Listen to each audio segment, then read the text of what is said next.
ఈ ధనుస్సు రాశి వారికి సోమవారం రోజున తృతీయంలో రాహు సంచారం ఉంది. జనసహకారం బాగుంటుంది. విదేశీ వ్యవహారాలు బాగుంటాయి. నూతన కార్యక్రమాలు కూడా మీకు లాభసాటిగా ముందుకు సాగుతాయి. షష్టంలో రవి సంచారం వల్ల గట్టి పోటీని ఎదుర్కొని విజయం సాధిస్తారు. అధికారుల అండదండలు పుష్కలంగా లభిస్తుంది. తండ్రి ఆశీస్సులు అందుకుంటారు. ప్రభుత్వం నుంచి కూడా సహాయం అందుకుంటారు. షష్టమంలో చంద్ర సంచారం వల్ల అనుకోకుండా ఒక నూతన అవకాశాన్ని సులభంగా అందుకుంటారు. గట్టి పోటీని సైతం సునాయాసంగా ఎదుర్కొంటారు. సంతోషంగా ఆనందంగా కాలం గడుపుతారు. సప్తమంలో గురువు సంచరిస్తున్నాడు. జన సంబంధాలు పెరుగుతాయి.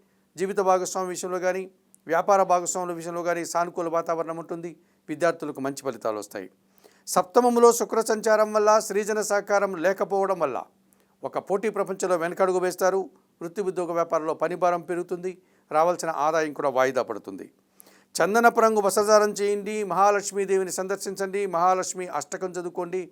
అలసందలు అనగా బొబ్బర్లను పేదవారికి దానం చేయడం వల్ల సంతోషంగా ప్రశాంతంగా ఉంటారు.